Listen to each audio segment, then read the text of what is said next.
Hi guys and welcome back to my channel. I'm Valentine and today we're going to do a DIY video. I think painting stripes is one of the most easy and creative ways to give your space a little bit more character. I'm really into emo, goth, steampunk and kawaii styles, and I feel like stripes can match a variety of aesthetics. Today we're going to go through the whole procedure of transforming this wall, creating the stripes, putting up the decorations, and hopefully this will give you some inspiration to be creative with your own space. So without further ado, let's get on with it! The first thing you need to do before you start your project is to prep the wall and your general working area. For this stage, the equipment that you are going to need will be a measuring tape, a level, some paper tape, your frog tape, a pair of scissors, and a pencil. First, tape around the edges of the wall you will be working on. This will ensure that you don't stain your ceiling, other walls, door frames, or floor with paint.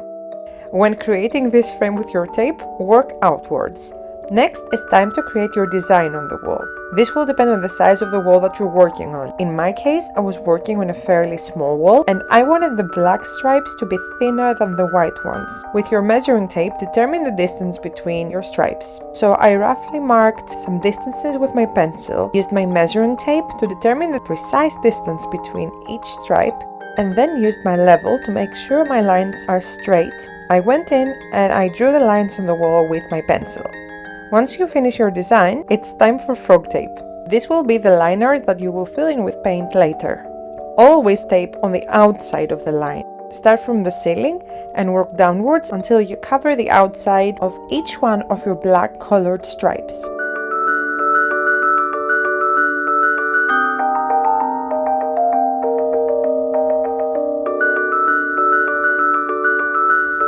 And with that, the prepping stage is complete. Next step is the painting stage. Bring out your paintbrushes or use a small roll, again depending on the scale of your project. Here I will be using the Deluxe water-based wall paint in Rich Black. So what I do when I'm painting to make my life a little bit easier is that I go on my ladder and first work on the top half of the wall up to roughly the middle. This way I won't have to go up and down the ladder for each stripe. Then I sit down and I fill in the lower half. It is important that after you're finished with your first layer of paint to make sure that you don't end up with an uneven paint job. So let the first coat dry and then paint over a second coat to fill in any uneven gaps in your stripes. This is especially important when you're working with darker colors like black. And when you're all done with your second layer of paint, give it some time to dry a bit, but make sure you start peeling off your frog tape before it's 100% set. We don't want the frog tape to take any dry paint with it. I can say the peeling off the tape is always the most satisfying part. And your design is ready. Make sure you also remove the protective paper tape frame, and at this stage you will probably end up with a bunch of peeled off tape on your floor. Here is my lovely after work mess.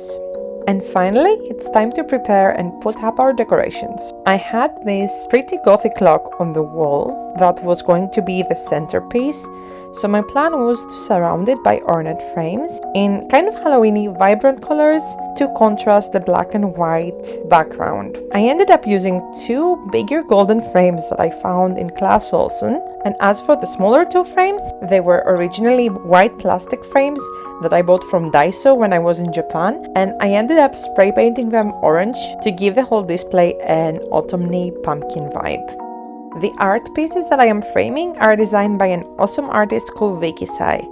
She has a whole witch design series, and I picked these four because they reminded me of myself and my best friends. I will include all of Vickisigh's social media links in the description so you can check out her work because I really love her art style and themes. So I framed my art prints carefully and I decided to try these hang tabs I found at Clas Ohlson. I find this a good solution to avoid drilling holes on the wall. So I'm sticking one tab on each corner of each one of my frames. I found the tabs were sturdy enough even for the heavier frames, so I recommend. And the artwork is ready to go up the wall.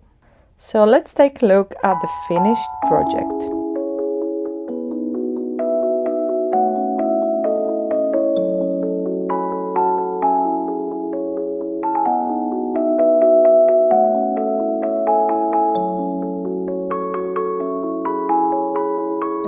This definitely gives a more magical character to the kitchen, and I'm pretty happy with the outcome. Alright, so we are at the end of this tutorial. I hope you found this somehow inspiring and helpful. If you do like my videos and want to see more goth, witchy, anime, kawaii content, please consider subscribing and following my social media as well. So take care, thanks for watching, and I will see you in my next video. Bye!